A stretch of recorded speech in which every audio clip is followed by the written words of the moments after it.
¿Cómo saber la voluntad de Dios? Bueno, busque en la palabra de Dios el libro de los Hechos, capítulo 9. ¿Qué haría usted si el Señor Jesucristo en forma corporal, física y literal se le apareciera y estuviera frente a frente a usted? Creo que lo primero que usted haría sería ponerse de rodillas y adorarle, ¿verdad? Ahora, suponga que Jesús le diga, ¿qué es lo que quisiera saber? ¿Qué le preguntaría usted al Señor Jesús? ¿Sabe qué es lo que yo le preguntaría? Señor, ¿qué quieres que haga? Ahora un episodio así sucedió literalmente. El Señor Jesús se le apareció a un hombre llamado Saulo, y Saulo hizo esa pregunta. Leamos Hechos, capítulo 9, versos 1 y 2. Saulo, respirando aún amenazas y muerte contra los discípulos del Señor, vino al sumo sacerdote y le pidió cartas para las sinagogas de Damasco, a fin de que si hallase algunos hombres o mujeres de este camino, los trajese presos a Jerusalén. En simple español eso significa que él tenía autorización para perseguir a los cristianos, ponerlos en la cárcel y llevarlos a Jerusalén para que sean enjuiciados.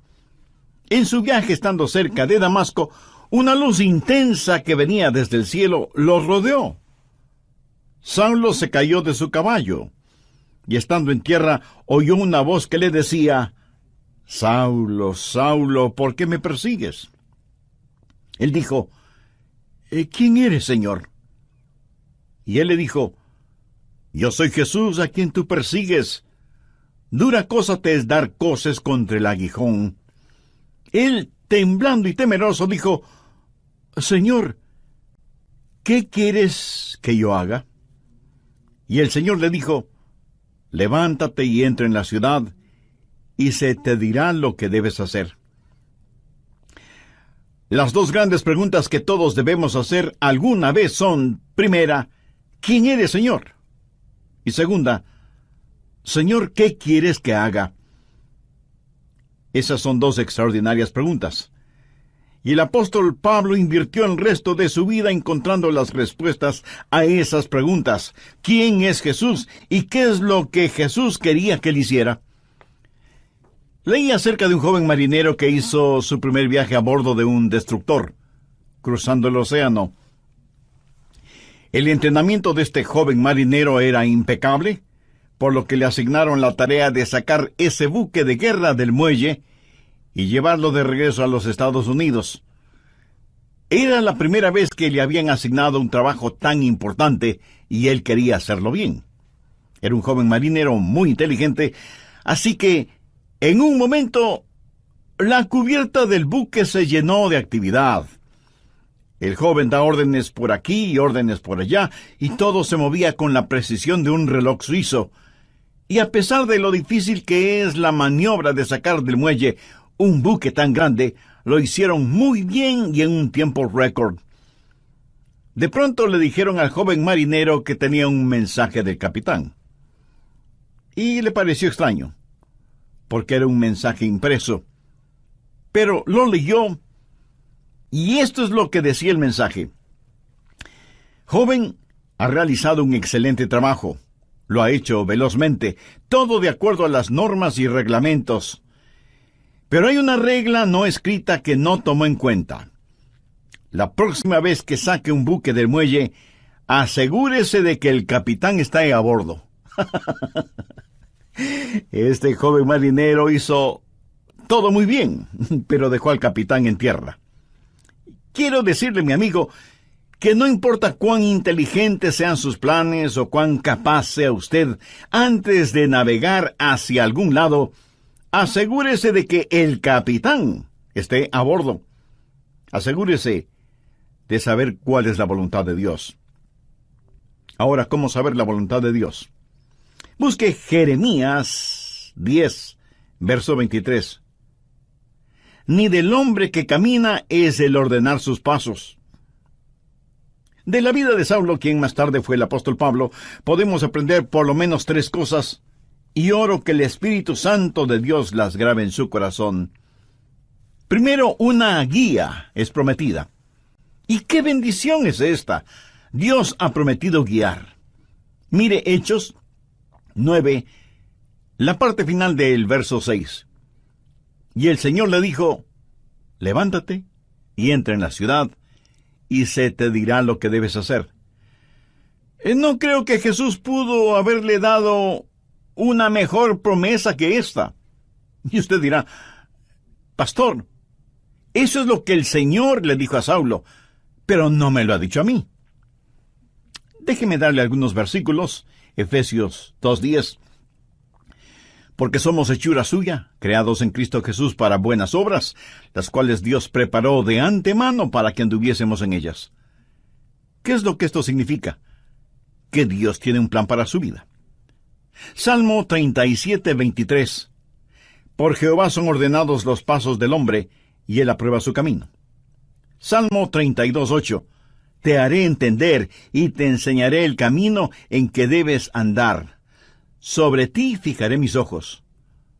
¿No es esa una hermosa promesa? Y ahora Isaías 58:11. Jehová te pastoreará siempre. Proverbios 3, versos 5 y 6. Fíate de Jehová de todo tu corazón, y él enderezará tus veredas.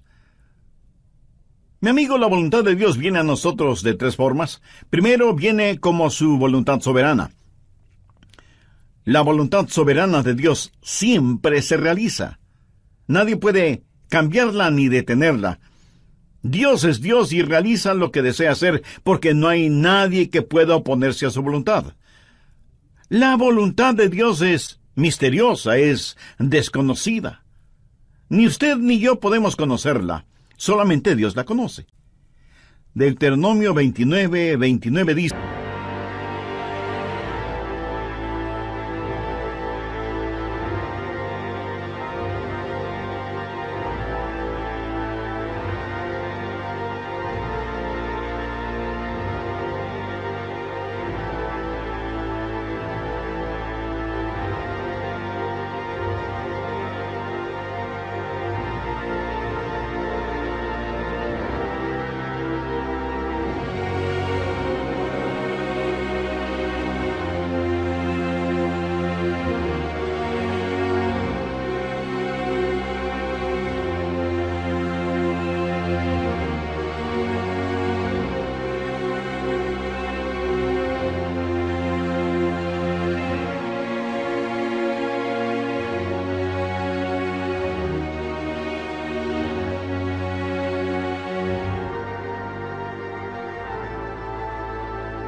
las cosas secretas pertenecen a Jehová nuestro Dios, mas las reveladas son para nosotros y para nuestros hijos para siempre.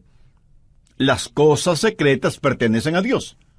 Usted será una persona mucho más feliz si renuncia a ser Dios y deja que Dios sea Dios.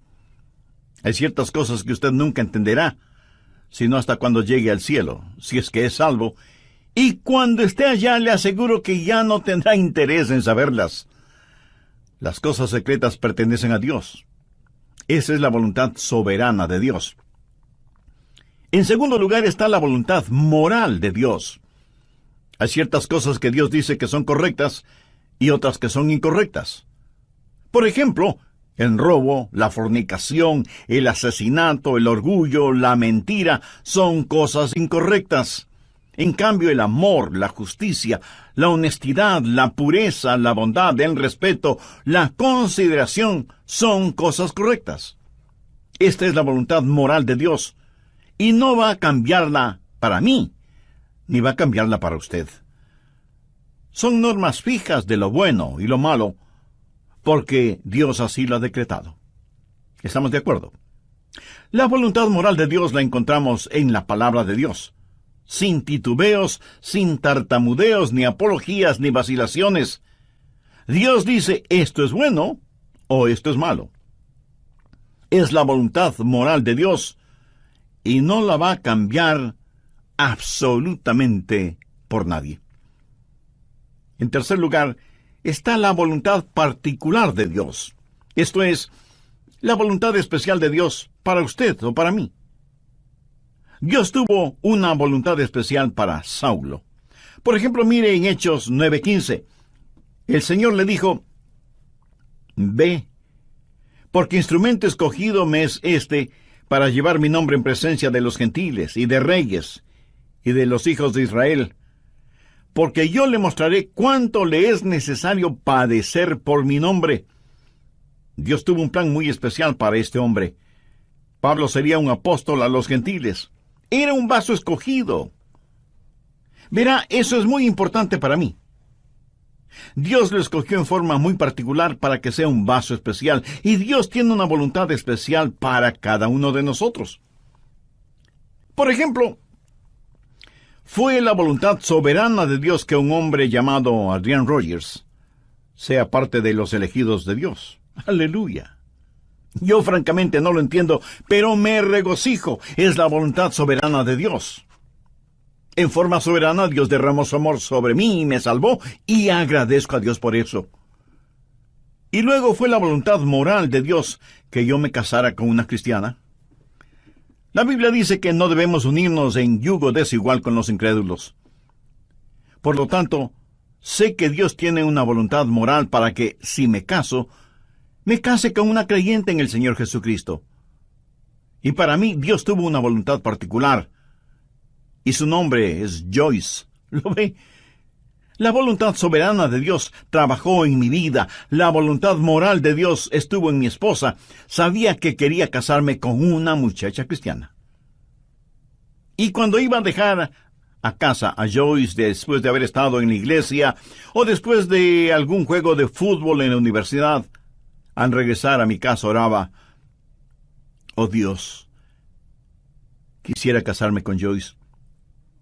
Y creo con todo mi corazón que Dios contestó mi oración porque estaba dentro de su voluntad. Y Dios me dio esa maravillosa y especial mujer para que sea mi esposa. Dios tiene un plan para su vida. Dios tiene una voluntad particular para su vida.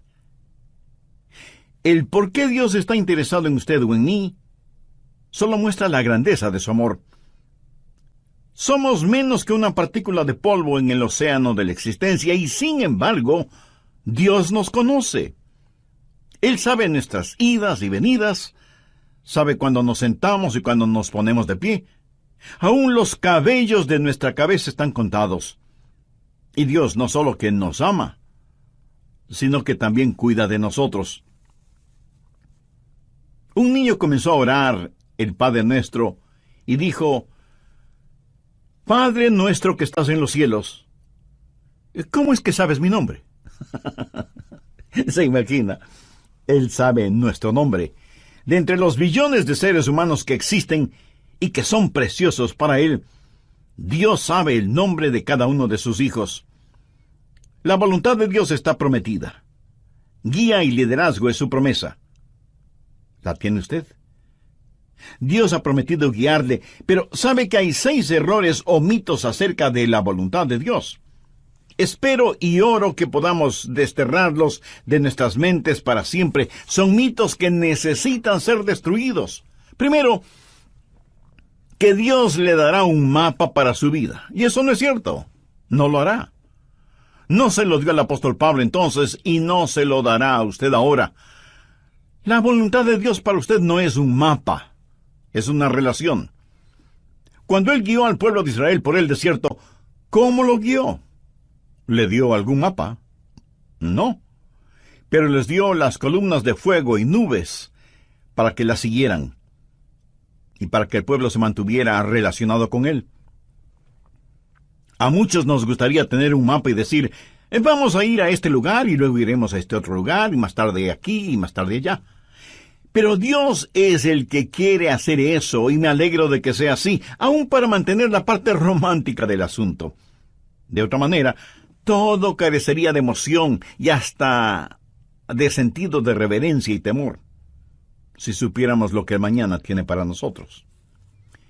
Cuando estudiaba en la universidad, un día otro joven que se estaba preparando para ir al pastorado se sentó junto a mí y me dijo: Adrián, ¿sabes lo que hice la semana pasada? Le dije que no lo sabía. Y él prosiguió: estuve en Memphis, en Tennessee, y fui a ver al Dr. Lee. De paso, debo decir que el Dr. Lee fue con toda seguridad el más grande, cordial, santo y elocuente ministro que yo haya conocido. Así que ese joven y neófito teólogo, al decirme que estuvo para verse con el Dr. Lee, me dejó poco menos que asombrado. Y pensé, ¿cómo logró entrar? ¿Y cómo el Dr. Lee pudo perder el tiempo con un joven imberbe como él? Yo pensaba todo eso y al mismo tiempo me decía, cómo me hubiera gustado a mí hacer lo mismo. Hubiera sido como decir, estuve en Washington y fui a ver un ratito al presidente de los Estados Unidos. Así que, picada mi curiosidad, le dije, a ver, cuéntame, ¿cómo lo lograste?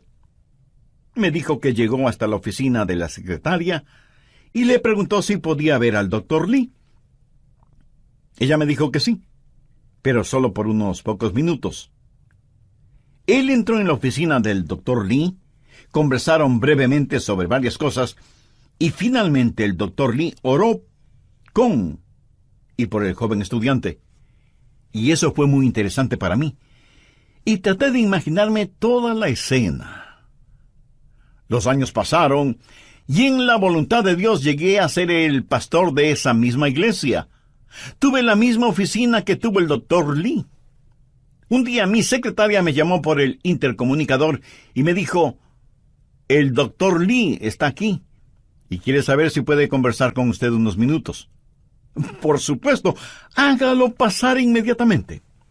Y sin querer, vino a mi memoria el episodio de mi joven amigo universitario que años atrás, estando de paso por Memphis, fue recibido en forma cordial e inmediata por el Dr. Lee. La voluntad de Dios no es un mapa, es una relación personal. Segundo, quítese de la cabeza la idea de que Dios es una especie de aguafiestas espiritual. Que si usted hace la voluntad de Dios, ese es el final de su gozo, de su alegría. Hay mucha gente que no quiere saber la voluntad de Dios por temor de lo que podrían encontrar. Dicen, si le digo a Dios que quiero hacer su voluntad, ¿quién sabe a dónde me mandará? Muchos de ustedes seguramente son padres. Suponga que un día su joven hijo de 14 o 15 años viene y le dice, papá, estoy convencido que eres un hombre bueno, piadoso y sabio. Quiero saber qué es lo que quieres que haga. Haré cualquier cosa que tú quieras que haga. ¿Qué haría usted? Creo que usted primero se quedaría como una estatua con la boca abierta. No daría crédito a lo que está escuchando de boca de su hijo. Segundo, como un sonámbulo iría donde está su esposa y le preguntaría, ¿escuchaste lo que nuestro hijo dijo? Pues veamos qué podemos pedirle que haga para hacerle la vida miserable. Se va a arrepentir de haber dicho lo que dijo. ¿Qué es lo peor que podríamos pedirle que haga? Amigo, no tenga temor de la voluntad de Dios. La voluntad de Dios es lo que usted quisiera para usted mismo, si tuviera el suficiente sentido común para desearla. Amigo, ¿entendió esa frase? La voluntad de Dios es lo que usted quisiera para usted mismo, si tuviera el sentido suficiente común para desearla. Busca usted diaria y diligentemente la voluntad de Dios para su vida. Si usted no conoce al Señor Jesucristo como su Salvador y Señor en forma personal, de ninguna manera buscará la voluntad de Dios. ¿No quisiera este mismo momento buscar a Dios y conocer su voluntad? Le invito a que diga la siguiente sencilla oración conmigo. Querido Dios, reconozco que por estar viviendo de acuerdo a mi voluntad, he vivido en pecado y en rebelión contra ti. Intelectualmente sé que Cristo murió por mis pecados para perdonarme y salvarme. Pero ahora, convencidamente, acepto a Cristo como mi Salvador y mi Señor. Señor Jesús, ven a morar en mi corazón. Tome el control total de mi vida. Hazme la clase de persona que tú quieres que sea. y ayúdame a nunca avergonzarme de ti, independientemente de las circunstancias o de las consecuencias. Todo lo pido con acción de gracias en tu precioso nombre. Amén.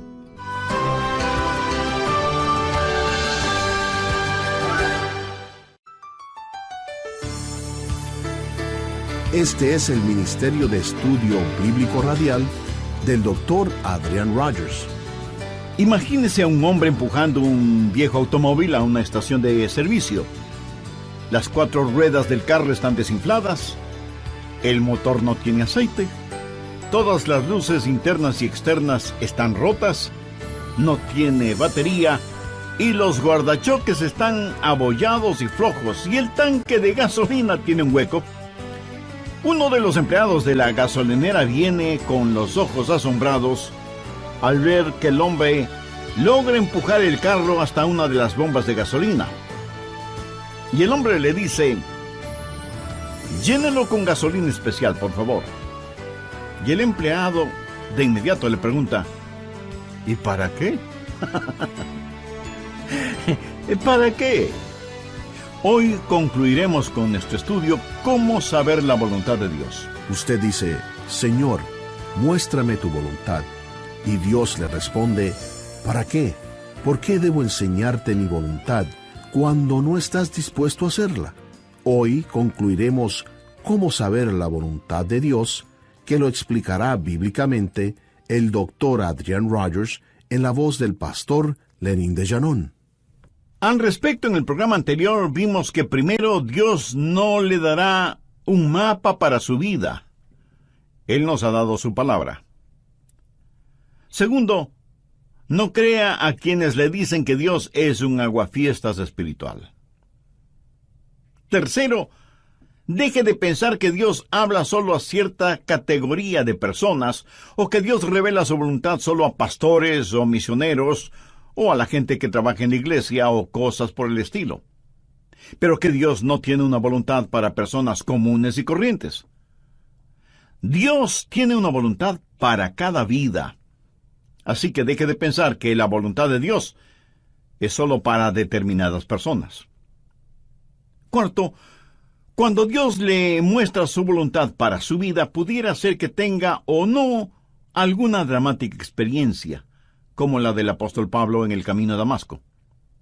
¿Recuerda cuando Dios le habló a Elías en la montaña y soplaba el viento? Dios no estuvo en el viento, ni en el fuego, ni en el terremoto.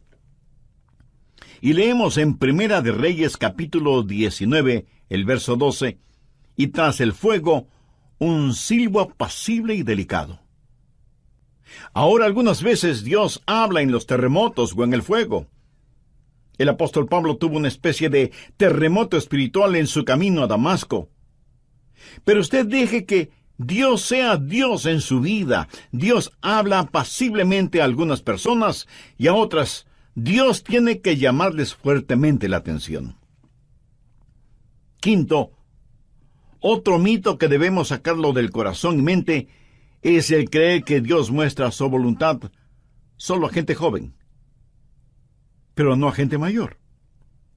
Siempre les estamos diciendo a los jóvenes que deben buscar la voluntad de Dios para sus vidas. Escuche, quiero decirle que usted, sea que tenga 9 años de edad o 90 años de edad, usted debe buscar la voluntad de Dios para su vida. Si Dios ya hubiera terminado con usted, Él ya le hubiera llevado al cielo.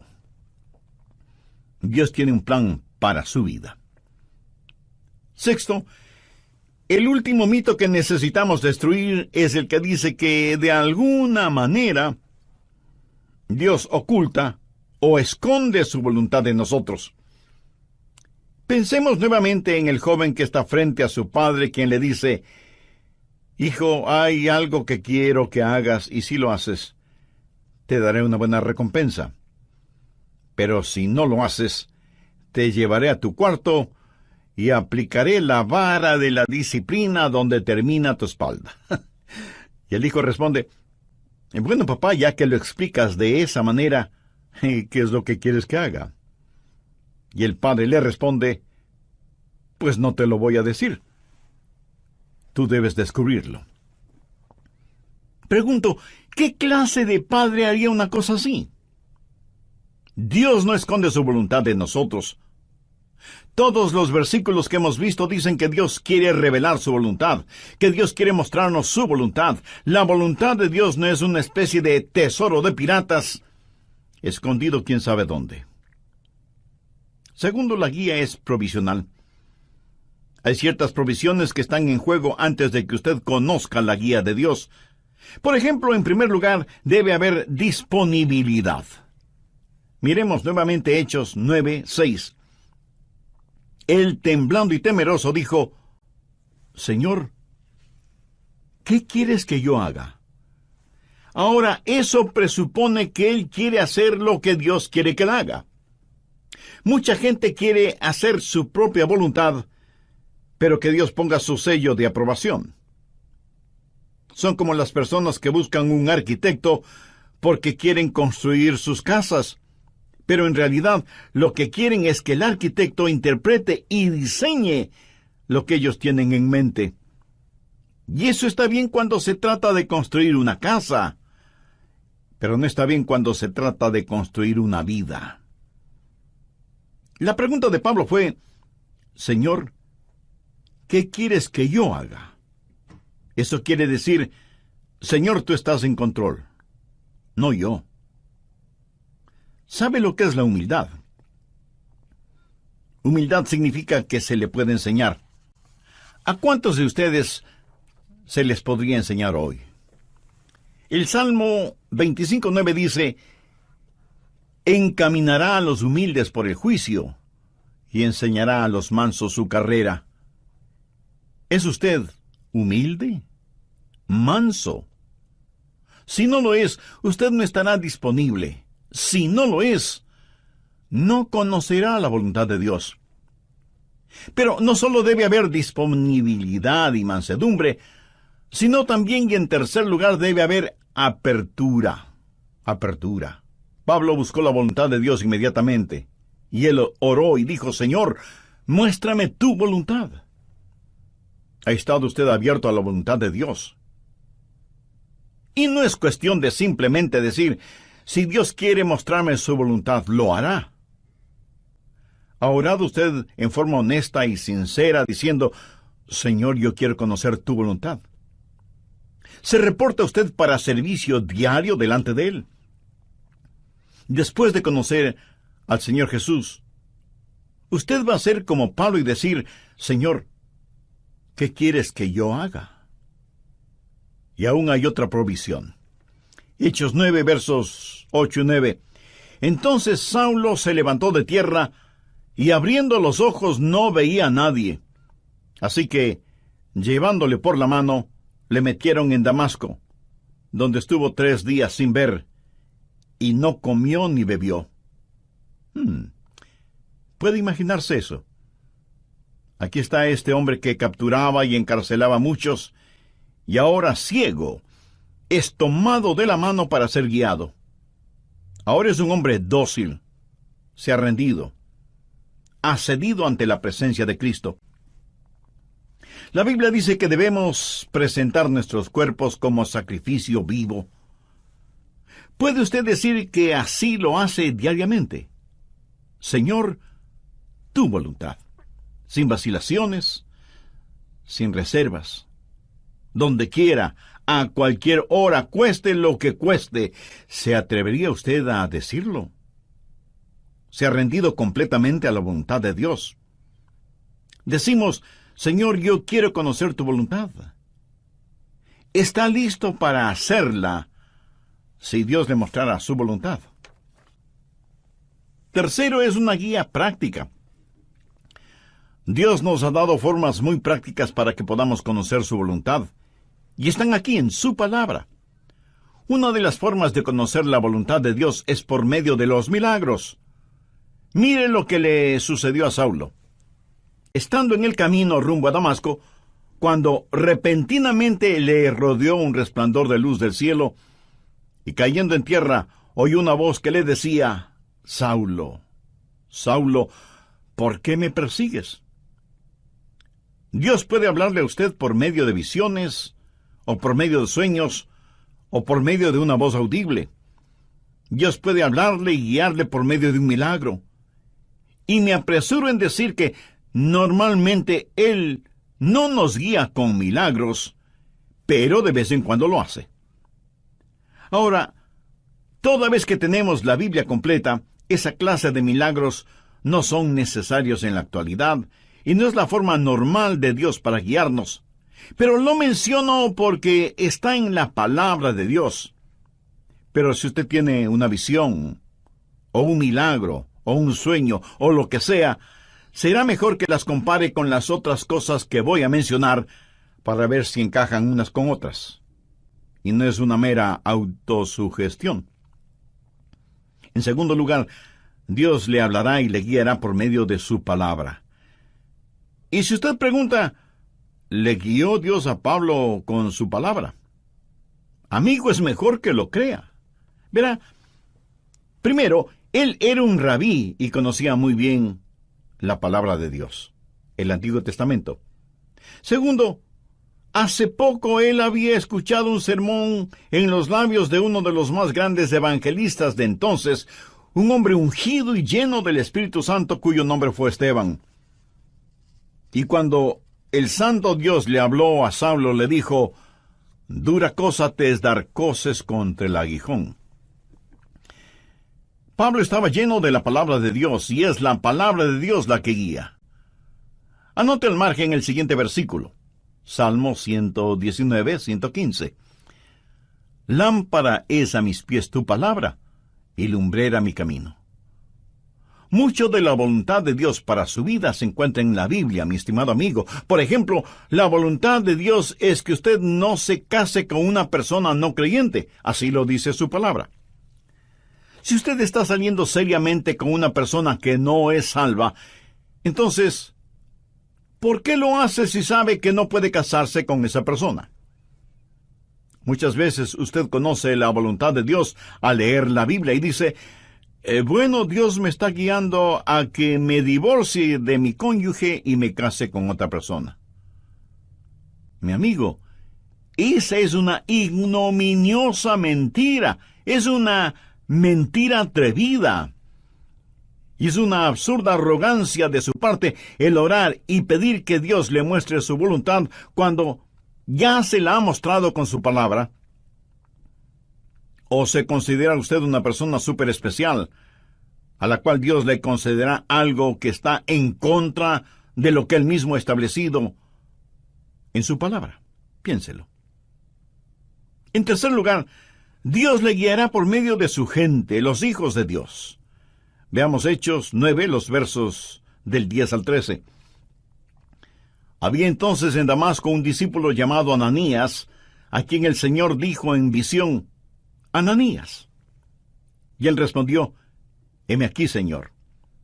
Y el Señor le dijo, «Levántate, y ve a la calle que se llama Derecha, y busca en casa de Judas a uno llamado Saulo, de Tarso, porque he aquí, él ora, y ha visto en visión a un varón llamado Ananías, que entra y le pone las manos encima para que recobre la vista».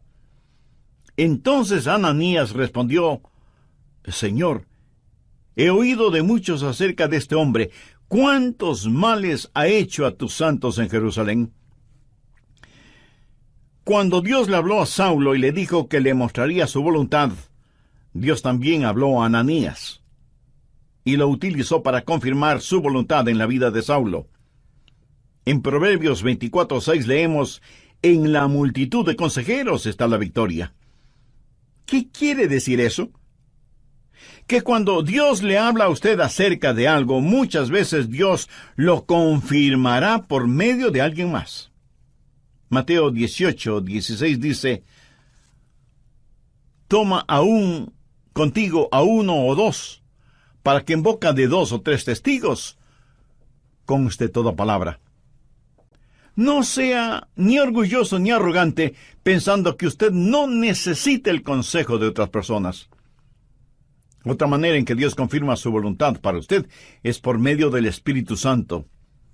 Hechos 9:17 dice: Fue entonces Ananías y entró en la casa, y poniendo sobre él las manos dijo: Hermano Saulo, el Señor Jesús, que se te apareció en el camino por donde venías, me ha enviado para que recibas la vista y seas lleno del Espíritu Santo. Y desde ese momento el Espíritu de Dios estuvo guiando a Saulo, quien más tarde escribió a los romanos: porque todos los que son guiados por el Espíritu de Dios, estos son hijos de Dios. Y en Gálatas 5:18, Pablo dice: pero si sois guiados por el Espíritu, no estáis bajo la ley. El Espíritu de Dios le guiará. Déjeme decirle cómo el Espíritu Santo le guiará. Si alguna vez ve a alguna persona con convulsiones, seguramente está controlada por el diablo. Dios no grita y Dios no empuja. Dios susurra y guía. Él guía a sus ovejas. No las está llevando al matadero, las lleva a pastos verdes. Y es mejor que usted sea sensible para escuchar al Espíritu Santo y reconocer la voz de Dios. Finalmente, usted puede conocer la voluntad de Dios por la sabiduría de Dios. Él le guiará con absoluta sabiduría. Note lo que dice Hechos 9:20 al referirse a Saulo. Enseguida predicaba Cristo en las sinagogas, diciendo que éste era el Hijo de Dios. Este hombre, Saulo, comenzó a predicar de inmediato. Y todos los que le oían estaban atónitos y decían: ¿no es este el que asolaba en Jerusalén a los que invocaban este nombre? Y a eso vino acá, para llevarlos presos ante los principales sacerdotes. Pero Saulo mucho más se esforzaba y confundía a los judíos que moraban en Damasco, demostrando que Jesús era el Cristo. Ahora, ¿de dónde tuvo esa sabiduría? Dios le dio sabiduría sobrenatural. Santiago 1:5 dice: y si alguno de vosotros tiene falta de sabiduría, pídala a Dios, el cual da a todos abundantemente y sin reproche, y le será dada. ¿Sabe lo que es la sabiduría? Sabiduría es ver la vida desde el punto de vista de Dios. Cuando usted ora y tiene el Espíritu de Dios y la palabra de Dios en usted, empieza a tener sabiduría. El conocimiento viene cuando observamos las cosas a nuestro alrededor. La sabiduría viene cuando miramos hacia arriba, a Dios. La sabiduría tampoco es tener unas lagrimitas en las pestañas y un calorcito en el corazón. Sabiduría es tener una mente fija en Dios, llena de la palabra de Dios y guiada por el Espíritu Santo de Dios. ¿Qué es lo que dice Santiago? Que si pedimos a Dios que nos dé sabiduría, Él nos la dará y seremos guiados por la providencia de Dios. En el capítulo 9 de los Hechos, encontramos que ciertas personas decidieron que Saulo les era una verdadera molestia y que debían destruirlo. Pero el complot llegó a oídos de Saulo y los discípulos le ayudaron a escapar, bajándole por el muro en una canasta. ¿Se acuerda de ese relato? Pero, ¿cómo supo él que querían matarle? Bien, en la providencia de Dios, esas acechanzas llegaron a conocimiento de Saulo y pudo escapar. La providencia de Dios. Dios abre puertas y Dios cierra puertas. Y lo que usted podría considerar casualidad es el plan de Dios y la forma en que Dios nos guía en este mundo. Y muchas veces no lo vemos como la providencia de Dios, sino hasta muchos años después. Amigo, no tenga temor de la voluntad de Dios. La voluntad de Dios no lo llevará donde el poder de Dios no pueda sustentarlo. Y la voluntad de Dios es absolutamente lo mejor para usted, para su cónyuge, para sus hijos. Ahora escúcheme muy atentamente. La forma de conocer la voluntad de Dios para el resto de su vida es hacer la voluntad de Dios ahora. Es muy difícil el pilotear un barco que no se mueve. Verá, la forma de entender la parte de la Biblia que no entiende es obedeciendo lo que sí entiende. La manera de saber acerca del futuro es obedeciendo a Dios ahora en el presente. Y si usted tiene interés en poseer la voluntad de Dios para su vida, le diré lo que el apóstol Pablo dijo hace ya tantos siglos. Señor, ¿quién eres? Señor, ¿qué quieres que yo haga? ¿Quién es el Señor? Es el Hijo de Dios que murió por sus pecados y quiere que usted lo reciba ahora mismo en su corazón como su Salvador y su Señor. Y le prometo, basado en la autoridad de la palabra de Dios, que si usted entrega a Jesús su corazón, Él le perdonará sus pecados, Él entrará a morar en su vida por medio del Espíritu Santo, y cuando Él le llame a su presencia, usted estará con Jesús en el cielo.